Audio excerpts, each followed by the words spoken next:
नमस्कार, मैं डॉक्टर कंचन भारत होम्योपैथी में आप सभी का स्वागत करती हूँ। और आज के इस वीडियो में मैं आप सभी से बात करने वाली हूँ बेकिंग सोडा के क्या क्या फ़ायदे हो सकते हैं एक किडनी पेशेंट के लिए। तो चलिए वीडियो को स्टार्ट करते हैं। जैसा कि आप सभी को पता है कि किडनी हमारे शरीर का एक वाइटल ऑर्गन है। किडनी का काम है हमारे शरीर में मौजूद जितने भी अपशिष्ट पदार्थ हैं, विषैले पदार्थ हैं, उनको बाहर निकालना। लेकिन जब हमारी किडनी किसी कारणों की वजह से अपने फंक्शनिंग को खो देती है या प्रॉपर फंक्शनिंग नहीं कर पाती है, तो वो इन्हीं विषैले पदार्थ को हमारे शरीर से बाहर नहीं निकाल पाती है, जिसके वजह से हमारे कुछ जो इम्पॉर्टेंट लेवल होते हैं वो हमें बढ़े हुए दिखाई देते हैं, जैसे कि क्रेटिनिन, ब्लड यूरिया और पोटेशियम। साथ ही साथ फॉस्फोरस भी बहुत सारे ऐसे पेशेंट हैं जिनका बढ़ा हुआ दिखाई देता है। किडनी का काम केवल सिर्फ हमारे वेस्ट मटेरियल को बाहर ही करना नहीं होता है। किडनी का एक काम है हमारे एसिड बेस को भी बैलेंस करना। लेकिन जब हमारी किडनी प्रॉपर तरीके से काम नहीं कर पाती है तो हमारा जो एसिड है वो हमारे ब्लड में बढ़ जाता है। यानी कि एसिड की मात्रा जब हमारे ब्लड में बढ़ जाती है तो उसको मेटाबॉलिक एसिडोसिस कहते हैं। अब हमारी किडनी काम नहीं कर पा रही है, ऊपर से हमारे एसिड को भी वो पूरी तरीके से क्लियर नहीं कर पा रही है। तो इससे क्या होगा आपके शरीर में? इससे आपके शरीर में मेटाबॉलिक एसिडोसिस स्टार्ट हो जाएगा।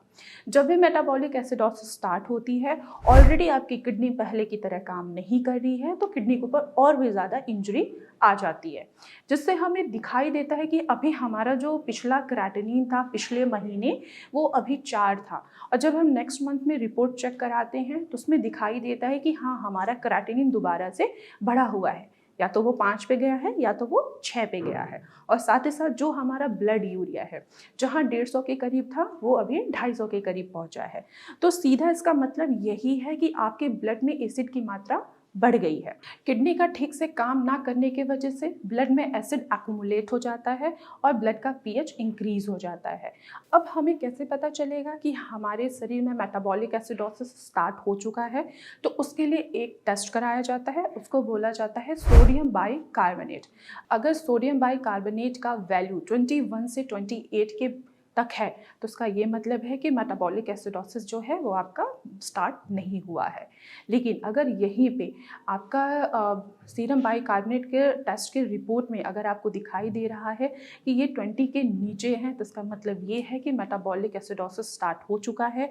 आपकी किडनी पहले से ही इंजरी उसके ऊपर हो चुकी है, तो जैसे ही मेटाबॉलिक एसिडोसिस स्टार्ट होगी और भी ज़्यादा आपकी किडनी में इंजरी हो सकती है और आपके लेवल्स बढ़ सकते हैं।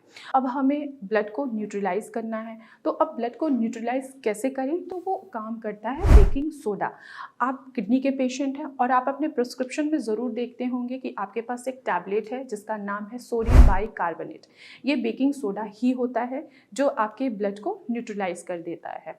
अगर आप सोडियम बाइकार्बोनेट का टैबलेट नहीं ले पा रहे हैं तो आप 1 पिंच के बराबर ही आप बेकिंग सोडा का भी इस्तेमाल कर सकते हैं। लेकिन अगर आप सोडियम बाइकार्बोनेट टैबलेट खाने में कंफर्टेबल हैं तो आप सोडियम बाइकार्बोनेट टैबलेट ही कंज्यूम करिए। बहुत सारे पेशेंट हैं वो बोलते हैं कि मैम, जैसे कि सोडियम बाइकार्बोनेट एक तरीके का सोडा ही है, तो इनो भी तो हम ले सकते हैं। लेकिन नहीं, इनो में सोडियम बाइकार्बोनेट यानी कि सोडा तो होता ही है, लेकिन साथ साथ में इसमें सिट्रिक एसिड भी होता है, और सिट्रिक एसिड आपकी किडनी को और भी ज़्यादा हार्म कर सकता है। तो बेकिंग सोडा का यही फ़ायदा है कि अगर आपके ब्लड में एसिड की मात्रा इंक्रीज़ हो रही है या मेटाबॉलिक एसिडोसिस स्टार्ट हो चुका है या स्टार्ट हो रहा है, तो बेकिंग सोडा उनको न्यूट्रलाइज करने में आपकी मदद करते हैं। इसके साथ ही साथ आपको अपना ब्लड प्रेशर भी मैनेज करना है, शुगर को भी मैनेज करना है, और ऐसी डाइट लेनी है जिससे आपका क्रेटिनिन और ब्लड यूरिया भी इंक्रीज ना हो। इसके अलावा जितने भी खट्टे फल होते हैं, जैसे हमारा आम हो गया, जितने भी अचार हो गया, लेमन हो गया, इनमें क्या होता है? इनमें भी एसिड की मात्रा पाई जाती है, इसमें एसिडिक एसिड होता है। अगर आप ये भी कंज्यूम करते हैं तो इससे भी आपका लेवल्स बढ़ सकते हैं।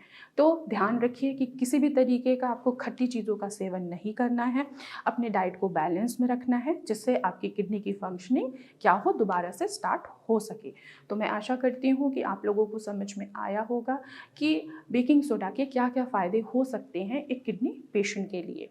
तो आज की वीडियो में बस इतना ही, फिर मैं मिलूँगी नेक्स्ट वीडियो में। तब तक के लिए धन्यवाद।